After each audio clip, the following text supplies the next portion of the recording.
Ang programang ito ay rated SPG. Striktong patnubay at gabay ng magulang ang kailangan. Maaaring may masiselang tema, lengguwahe, karahasan, sexual, horror o droga na hindi angkop sa mga...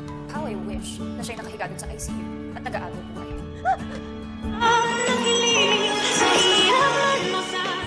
Narito na nga ang ating pagkaabangan ngayong Biyernes sa Abot Kamay na Pangarap. Tila nagkatapuhan naman ngayon itong magkapatid na si Giselle at itong si RJ dahil sa nangyayari nga dito kay Zoe na isinisisi naman dito ni RJ dito nga kay Giselle na sana raw ay hindi niya mapagbibintangan ng kanyang anak. Kaya naman ay gusto na ngang masawi ngayon ni Zoe at dito naman na sinabi ni RJ kay Giselle paano kapag anak daw niya ang ginaganon na pagbibintangan niya na kung ano-ano magiging masaya ba daw itong si Giselle. Hanggang sa sumagot naman itong si Giselle dito kay RJ na hindi daw siya masisisi na kung bakit pag-isipan ng masama ni Giselle itong si Zoe at itong si Moira dahil sa marami na ngang beses na nagsisinungaling na nga ang mga ito. Subalit tila nagbulag-bulagan naman ngayon itong si RJ dahil sa kanyang anak dahil hindi pa nga totally nakakabalik ang alaala dito ni RJ. Samantala, tinanong naman dito ni Annalyn itong babae na kanyang nakausap kung bakit marami daw siyang alam tungkol dito kay Annalyn. At ang sabi naman dito ng babaeng ito ay kakilala daw siya dito ni Don Pepe. At mas marami pa daw siyang alam tungkol sa mga tanyag. At dito naman na tinanong ni Justin itong si Annalyn na kung nasaan na ba daw ang anak dito ni RJ na si Zoe. At ang sagot naman dito ni Annalyn sa kanya na hindi daw niya alam kung nasaan ito.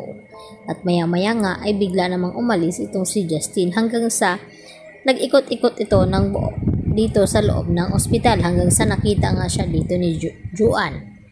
At dito tinanong na kung ano daw ang kailangan nito. At dito naman na hindi niya sinasagot ang mga tanong dito ni Juan. At ininsulto pa nga niya ito na maliit lang pala itong emergency room kasing liit nga dito ni Juan at hanggang dumating itong si Prado at nagpakilala at hindi naman tinanggap ni Justin itong kamay ni Prado. At nang banggitin nga ni Dr. Prado ang pangalan ni Giselle na babait nga ito ay tila nagbago naman ang ihip ng hangin dito ni Justin. Samantala, kinukumbinsi naman ni Dr. Enriquez itong si Lynette na sana raw ay magpatingin na nga sa psychiatrist dahil baka lalala ang sitwasyon nito. At dito naman na sinabi ni Lynette na kaya daw niya itong kanyang sarili at hindi pa daw siya nababaliw. At dito naman na dumating din itong si Aling Susan at sinamahan nga itong si Lynette. Subalit hindi pa rin mawala dito kay Lynette ang mga kung ano-ano ang kanyang nararamdaman at nakikita at natatakot nga siya sa mga nangyayari dito sa kanya at ayaw naman niya ipaalam dito nga kay Annalyn dahil gusto niya na mag-focus itong si Annalyn dito nga kay Don Pepe. Samantala, habang naglalakad naman itong si Giselle ay dito niya hindi napansin itong Ali na nakabunggo nito hanggang sa natapon nga itong kape.